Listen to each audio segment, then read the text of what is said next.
A escola secundária de Aroca, conhecida familiarmente por ESA, foi inaugurada no conturbado ano de 1975. A história da ESA poderia começar assim, mas nada nasce sem preparação prévia, sem um desejo que faça a obra nascer. A ESA também, antes de existir aqui fisicamente, teve alguém que a quis. Foi essencialmente a partir de 1972 que os jornais da terra começaram a falar de uma escola secundária em Aroca. Não começou por chamar assim. A expressão da defesa de Aroca, 17 de junho de 1972, é secção liceal. A Direção-Geral da Administração Escolar promete analisar a viabilidade de uma secção liceal em Aroca. A Câmara Municipal coloca à disposição para essa mesma secção liceal o edifício do Externato de Santo António, entretanto encerrado.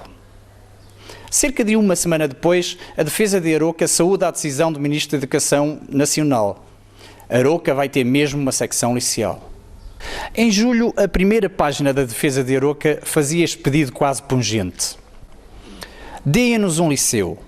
Tirem-nos das choupanas medievais e das casas em ruínas os nossos irmãos da Serra e dos Campos, ensinando os seus filhos nas mesmas cadeiras onde se sentavam apenas os ricos. O tom, como sempre, na época, era pomposo. Finalmente, em outubro de 1972, é inaugurada em Santo António a secção liceal, que nas ruas de Aroca já começa a ser tratada simplesmente por liceu. E é justamente pela secção liceal que começa a história da escola secundária de Aroca.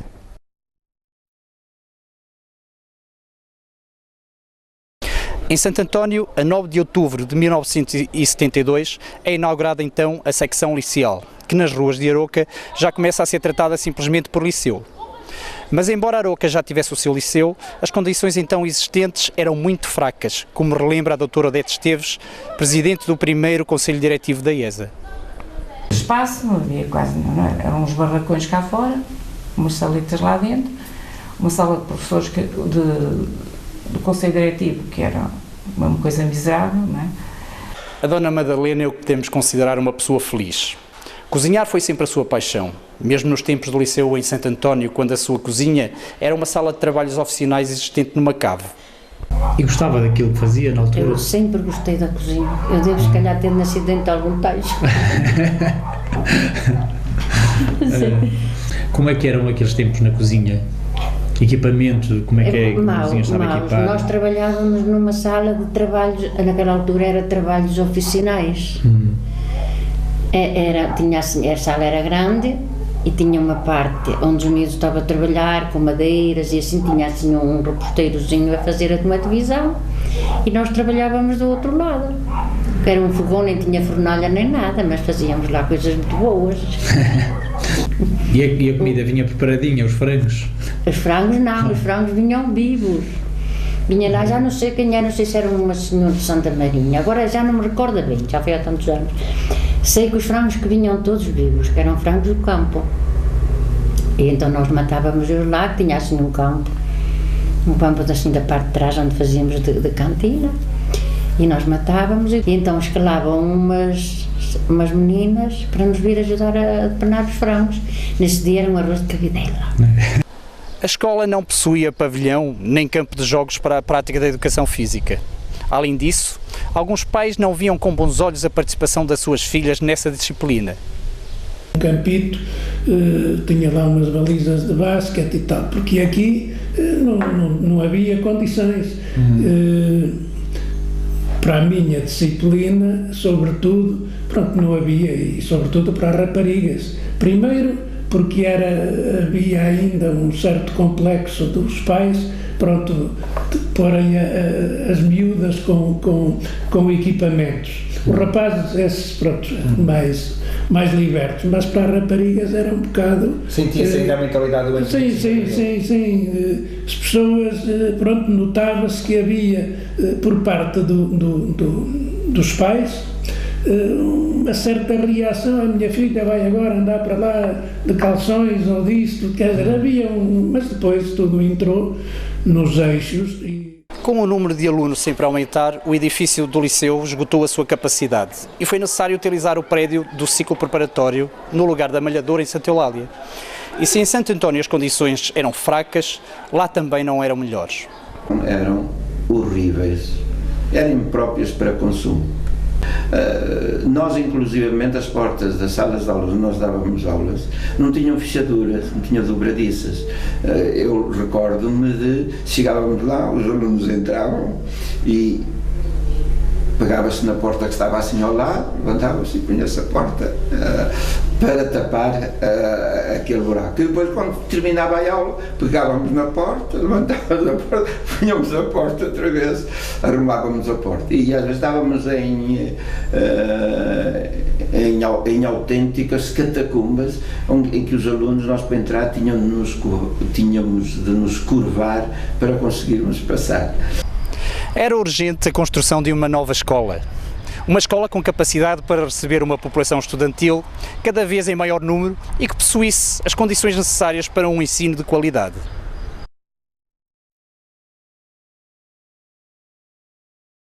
O movimento para a construção da nova escola é liderado pelo Padre Américo Vilar e pelo professor Zeferino Brandão, ambos docentes no Liceu de Santo António. Porém, o momento não era o mais propício para uma obra dessa envergadura.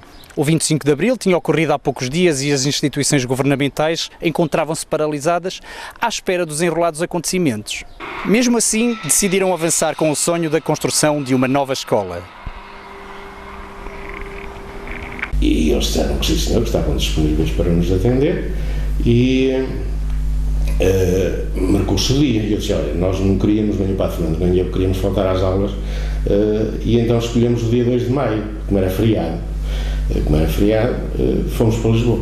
Fomos para Lisboa de véspera, no dia 1 de maio, no primeiro maio o primeiro dia livre, de maio livre, digamos assim. Aquilo era uma balbúrdia em Lisboa, portanto não havia restaurantes, não havia nada, mas o Padre Fernando tinha lá uns familiares e nós até dormimos lá na casa desses familiares. Pronto, no dia 2 fomos para o Ministério da Educação. Era uma balbúrdia lá dentro, ninguém se entendia, e nós não conseguimos, quase contactámos com o Gabinete de Planeamento, disseram que não sabiam como é que iria evoluir, portanto, o ensino, que estava tudo em mudança e tal, e portanto que não era a altura oportuna, mas que fôssemos mantendo contactos e tal. E nós fomos mantendo contactos. O ano 74, 75 praticamente não deu resultados positivos, só começou a dar resultados positivos em 1976. Para a construção era necessário um terreno com aproximadamente 30 mil metros quadrados. Alguns dos candidatos foram o terreno onde agora se ergue o edifício Comboio e o do atual Parque Milénio, acabando por serem preteridos pelo espaço atual, por este se encontrar próximo do pavilhão da Casa do Povo, que poderia ser utilizado para a realização de diversas atividades escolares. Escolhido o terreno, era necessário contactar os proprietários para se proceder à sua aquisição. Um desses proprietários era o Sr. José Maria de Sá Seabra, de Pedurido, Castelo de Paiva, o dono de inúmeras propriedades em Aroca. Sabíamos que o mais difícil que era o Sr. José Maria de Sá Seabra. Era muito desejoso daquilo que ele queria comprar, não queria vender. Então nós, o Padre Vilar e eu, encendramos nós temos que, não vamos começar pelo mais fácil, temos que começar pelo mais difícil, a pessoa mais que eventualmente nos pode trazer mais problemas, porque se vencermos esse obstáculo, o resto vai ser fácil, e assim foi. Ele era de Pedurido e vinha na Feirense, vinha num transporte até à Corga, na Corga metia-se na Feirense e vinha sempre aqui, normalmente nas feiras quinzenais, ver as suas propriedades, falar com os caseiros e tal. E nós falamos-lhe uma vez. Assim, olha, estamos em perspectiva, assim e tal. E foi quando ele disse, vocês querem me sentar o meu queijo e tal. E nós fazíamos era quase uma rotina, todas as feiras quinzenais procurávamos estar ali junto à paragem da Feirense e cumprimentávamos uma vez, 2 vezes, 3 vezes e nunca lhe falávamos mais no terreno. Até que ele um dia chega aí e diz assim, eles querem comprar o terreno, mas não abrem o jogo. E assim, então é mesmo já hoje. E vai ser mesmo. E viemos aqui para o terreno, e andamos ali para trás e para a frente. Ele começou por pedir 200 escudos metros quadrados. Depois baixou para 150. Depois andou ali até que nós temos... se nós conseguirmos no Ministério que aquela faixa em frente, onde está o atual edifício de comboio, fique isenta de, portanto a escola não necessita se libertar este terreno, o senhor baixa o preço porque vai fazer muito mais dinheiro na outra parte. Se vocês conseguirem, eu faço. E então andamos ali, marralhar para trás, para a frente, até que ficou nos 100 escudos, metro quadrado.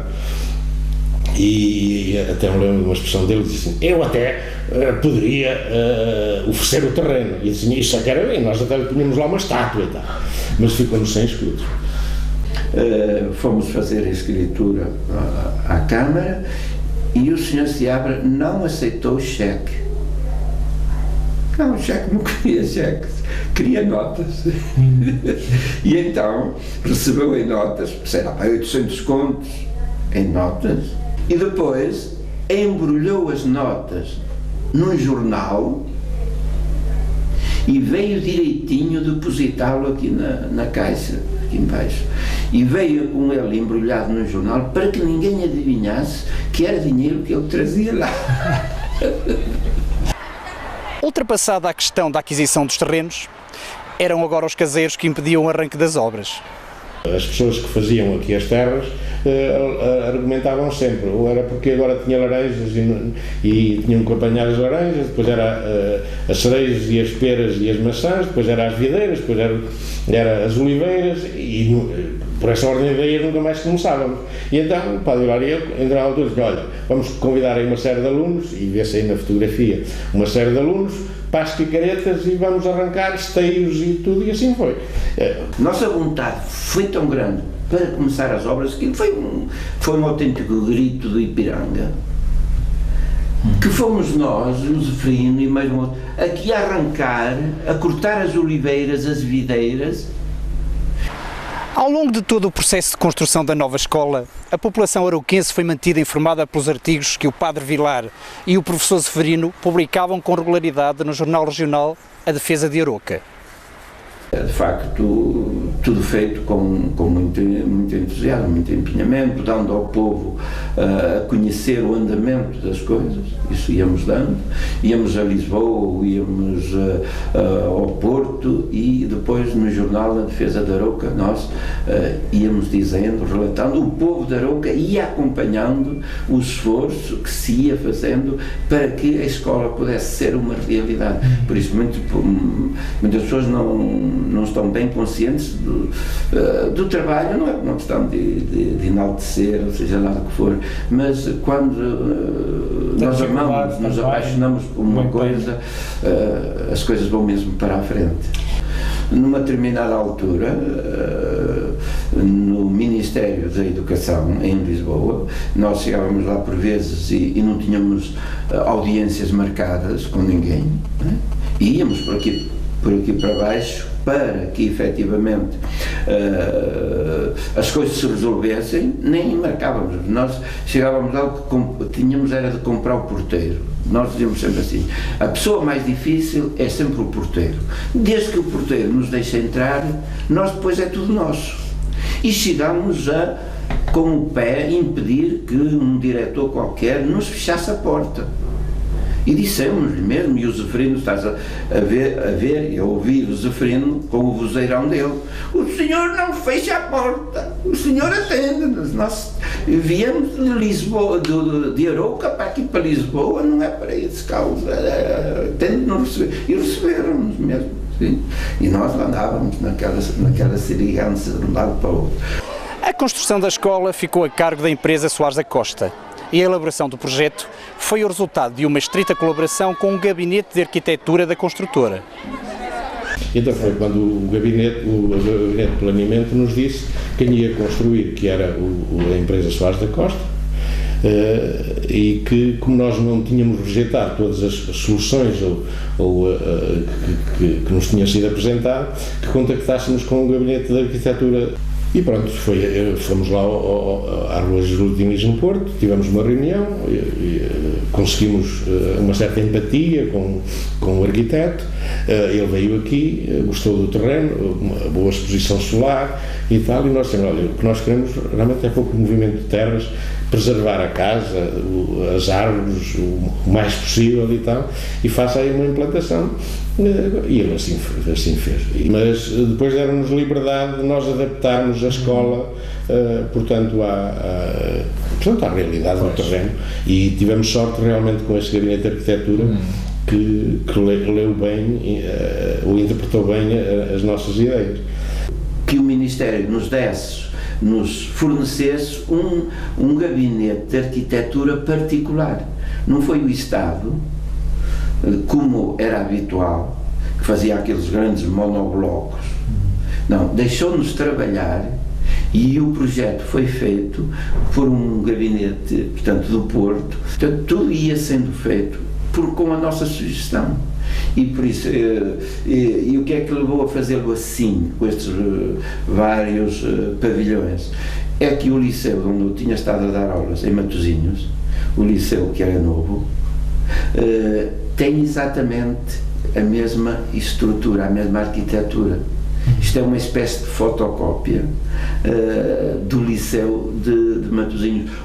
Entretanto, as obras arrancam e a direção da IESA, para além dos problemas inerentes à gestão de qualquer escola, tem ainda o problema acrescido de esta ser uma escola que se estende por 3 espaços distintos. O liceu em Santo António, o ciclo preparatório na Malhadora e o casarão na Vila de Aroca. Enquanto estavam a construir a escola, eles criaram ali uns barracõezitos para funcionar algumas salas de aula, e então tínhamos aulas em Santo António. Sim. E tínhamos aulas aqui, que ainda era pior, que na Malhadora. Era mais longe, não é? Porque tínhamos, se os horários antes eram maus, não é?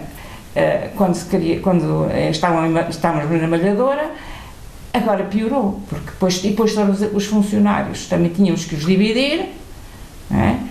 E era um problema. Um dos traumas que me levou, de certa forma, a mudar de profissão foi precisamente os traumas que eu criei como jovem professor e com essas funções do Conselho Diretivo, os traumas do início do ano escolar, a nível de horários, da organização das turmas, principalmente, e das reivindicações dos professores. Eram complicadas na altura? É um bocado complicadas, não sei se acontece agora, mas na altura, com exceção de 2 ou 3 professores, o resto era tudo estrangeiros. Os professores efetivos vinham do Porto, todos os lados menos da Aroca. Uma das dificuldades era a falta de verbas. Portanto, tinha que se fazer uma ginástica muito grande para conseguir gerir a escola. Eu lembro-me que, inclusive há um ano, tivemos que pedir aos alunos subsidiados se pagavam o transporte um mês ou coisa do género, para podermos pagar às empresas que faziam o transporte escolar. Depois devolveu-se o dinheiro, mas lutava-se com muita dificuldade nesse sentido. Quando fui para o Conselho Diretivo, que aquilo era um massacre. Eu chegava à casa e sonhava de noite com aquilo tudo. Com a organização das turmas, dos horários dos professores, com as reivindicações que os professores faziam. Mas pensava em tudo, mas não tinha férias. Enquanto os professores, na altura, não sei se agora acontece na mesma, tinham férias na Páscoa, no Natal, as férias grandes, eu era um mês, e mesmo um mês, quando tinha, eu e o Conselho Diretivo. Nós tivemos que mandar fechar tudo. Pois. Porque quando estamos no Conselho Diretivo, não é? Eles começaram a fazer aquela construção, mas sem haver proteção nenhuma para os alunos. Pois. Claro que aquilo, funcionários, quer dizer, aqueles funcionários que trabalhavam lá naquelas obras, a meter-se com as raparigas, não é? Foi Soares da Costa. E nós dissemos assim, não, vocês, para trabalhar aí, eu quero rede a toda a volta. E então eles puseram, porque eles eram para fazer aquela construção, assim, tudo à volta. Sem segurança. Sem segurança, não é? Vimos aquelas raparigas eles a meterem-se, porque é próprio, não é? Meterem-se com as raparigas, e não podíamos controlar tudo. Havia dificuldade em arranjar professores suficientes. Muitos deles não tinham habilitação própria sequer. Muita falta, não houve colocação de professores, quase nem tardavam. Não havia professores de francês. Pois. E então colocaram qualquer pessoa em francês e noutras disciplinas assim. Mas foi preciso eu fazer muita força para me aparecerem aqueles professores. Apesar da falta de professores e de alguns deles não possuírem as habilitações académicas mais adequadas para a lecionação das suas disciplinas, possuíam, no entanto, outros tipos de habilitações que eram mais que suficientes para a criação de um bom ambiente escolar. A escola secundária de Arouca era um paraíso, E havia realmente um relacionamento entre professores, o pessoal auxiliar, os alunos.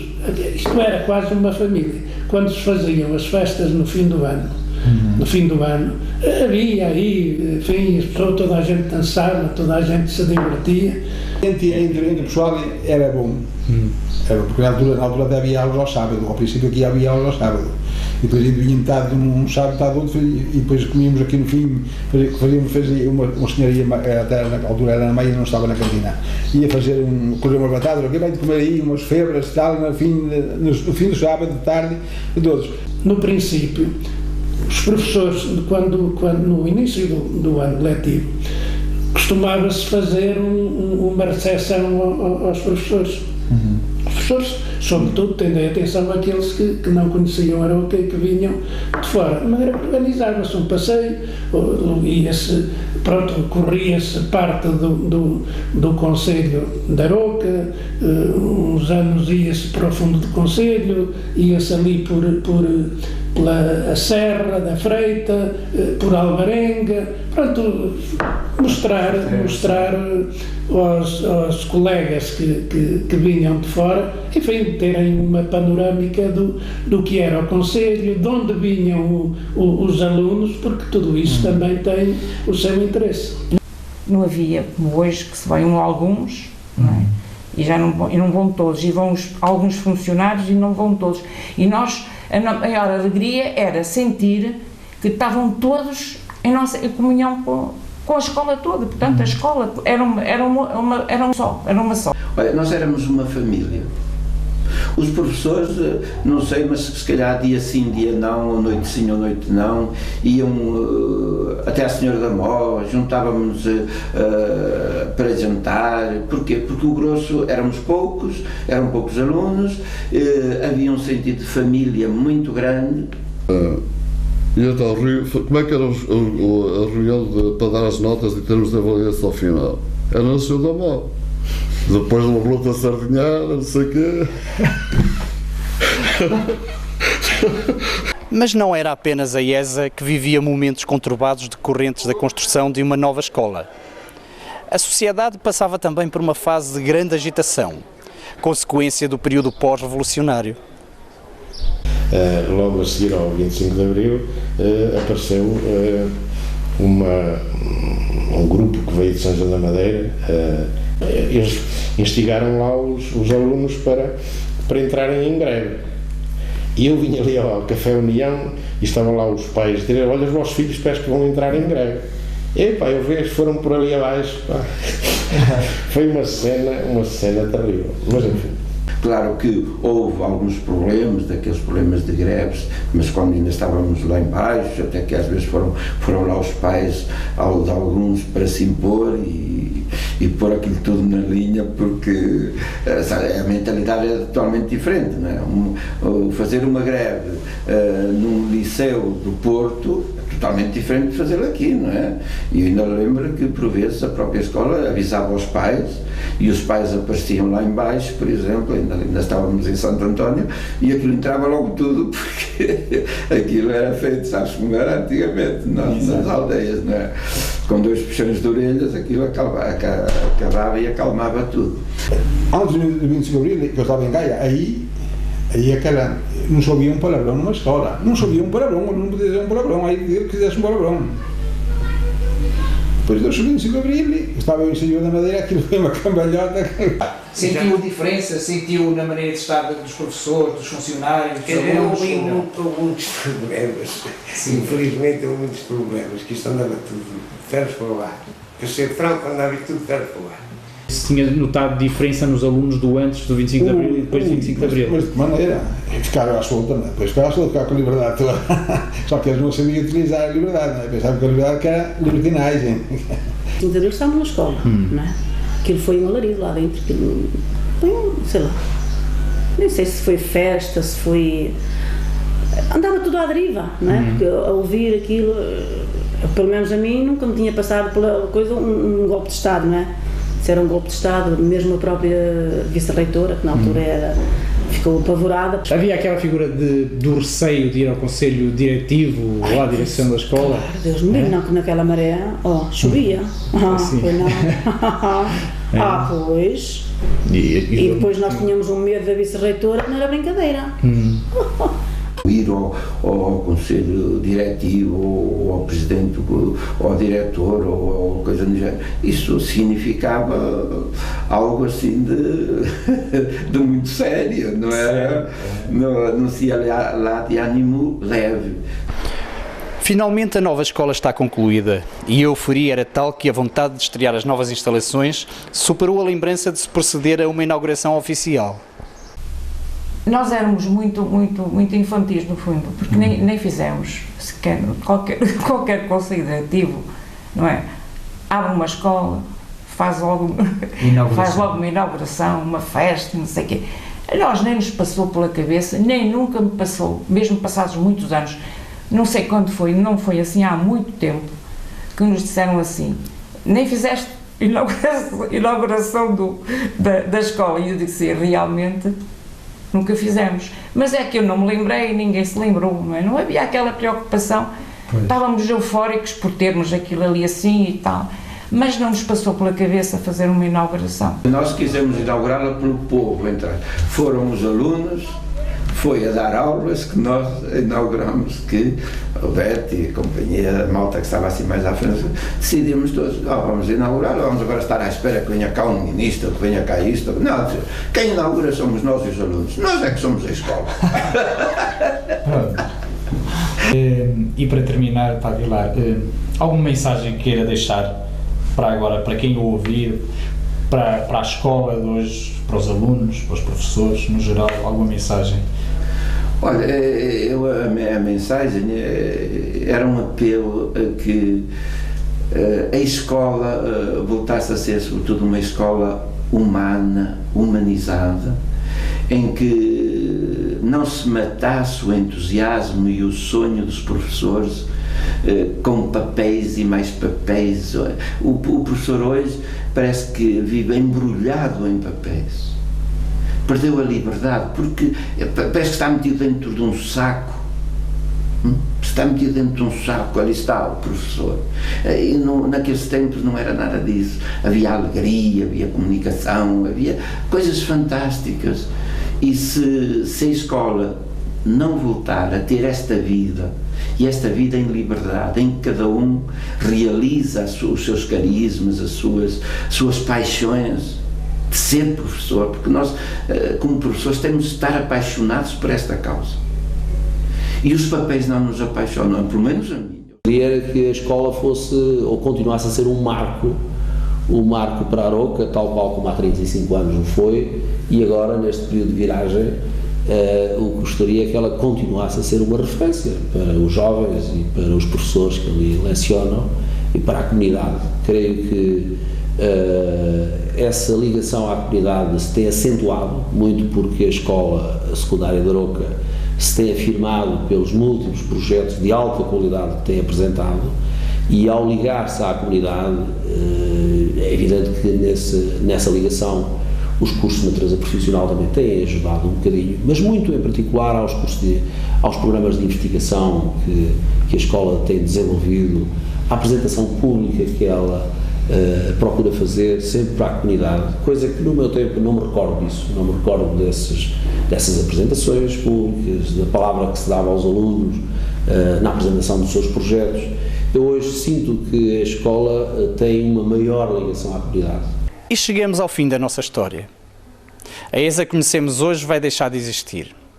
A ESA que vem aí, depois da grande reformulação que vai haver, é muito diferente da nossa velha conhecida. 35 anos na vida de uma pessoa é muito, mas 35 anos numa escola que educa, forma e ajuda a crescer, não é nada. O mínimo que se lhe pode pedir é pelo menos outros 35 anos. Quem inaugura somos nós e os alunos. Nós é que somos a escola.